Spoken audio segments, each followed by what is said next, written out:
Hey there, I'm James Levesque, and welcome back to Life After Losses. And each week I share stories and lessons about grief, healing, and living forward. This week's entry comes from one of those unexpected reminders, an old social media memory that took me right back to the early days of parenting after loss. It reminded me of how easy it is to judge ourselves by impossible standards and how much we need to give ourselves grace when life looks different than we imagined. So let's talk about why grace matters more than getting it right, especially when we're doing our best in the middle of hard things. In entry 246, Grace in the Mess. Now, one thing I appreciate about social media is the ability to share life's moments with friends and family. I've never been shy about sharing the good or the bad. That is life after all. And I've used social media for decades, and over 9 years ago I downloaded a little app called Time Hop. I linked all of my social accounts to it. And I'm not endorsing anything, just sharing. By way of explanation, Time Hop will show me what I posted on a current day over the last several years. And as I've linked photos in the cloud, I can also see what photos I took decades ago on the same day. Now, inevitably, I find something I posted relating to my growth through grief. And I recently came across a post I made 11 years ago following the death of my second husband. And I shared, quote, "Apparently, I didn't do the right thing for the back-to-school shopping. Daddy Bob did it better. Yeah, I know." End quote.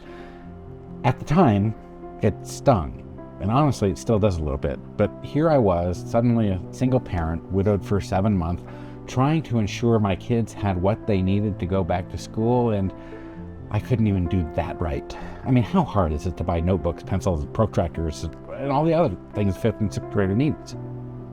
I didn't cook right. I couldn't shop right. What could I do right? I felt like nothing I did could measure up to the other parent that my children lost, and one certainty remained in my mind. I'm going to screw these kids up. But here's the truth I couldn't see at the time. It wasn't about doing things right. It was about doing them at all. I was showing up. It was about being there, even if my version of there looked different than Daddy Bob's.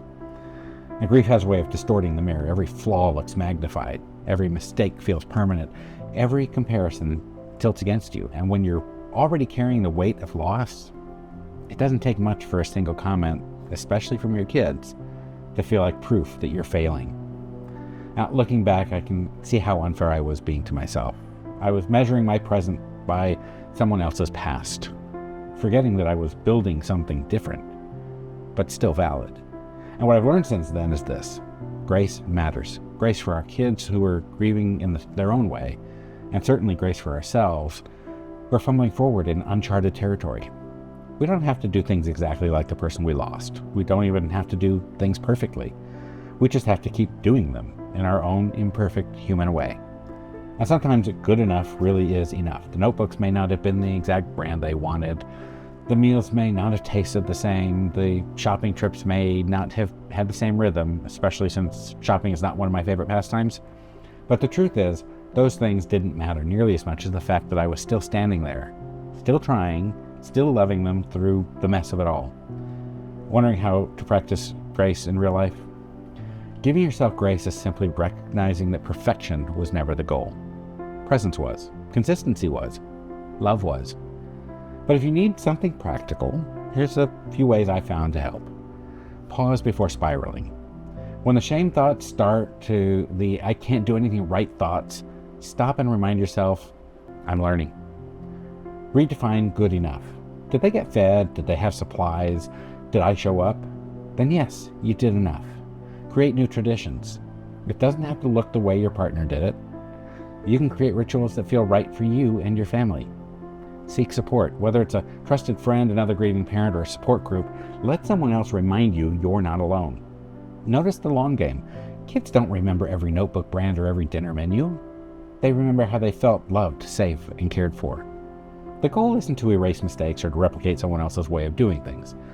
It's to keep showing up, even when it feels clumsy, especially and even when you're sure you're not enough.